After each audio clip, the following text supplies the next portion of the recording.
Thank you for watching us tonight. As the Delta variant continues to surge, we continue to get questions about what comes next. And Minnesota's own COVID expert, the director for infectious disease research and policy at the University of Minnesota, Dr. Michael Osterholm, predicted the impacts of this surge earlier this year. Tonight, only on KGTC, our Barrett Leone sat down with Dr. Osterholm to get his take and expertise on these unknowns. Barrett. Well, Tom, Caitlin, we covered a lot of ground today in our interview with Dr. Osterholm, but for the sake of this segment, we focused on vaccines and schools.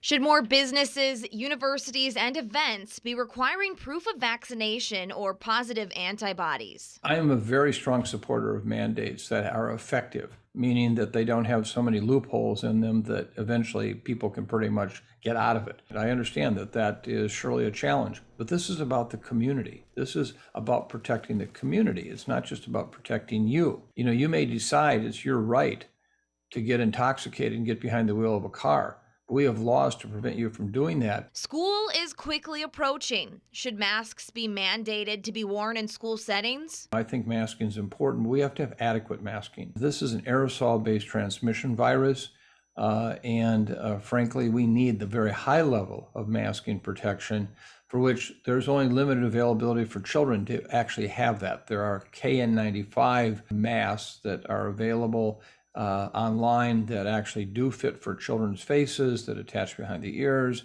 They're not as good as the N95s that we urge all adults to use. But in fact, that's the best we can do right now. Now, we'd all like to get our kids in school. We want them in school. But the bottom line message is this is going to be very hard to do with this Delta variant. What about booster shots? We're learning more about these vaccines every day, how they work in terms of protection.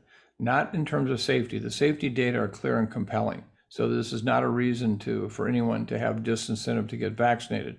But for example, we didn't have sufficient data over time to say, well, how protective is this at 6 months or 8 months or 10 months? And we're learning that. And so what I call corrected science continues to happen where, we learn new information, we incorporate that into what we're doing. We learn more information again, we incorporate that into what we're doing. So I think that it's fair to say that over the next 3 to 4 months, there's going to be a lot of attention paid to how well are the vaccines working over time, which vaccines, among who. And those will be some of the issues that will then drive, I think, the policies.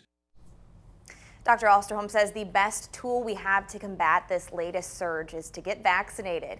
If you'd like to see the full Q&A with Dr. Michael Osterholm, head to KTTC.com.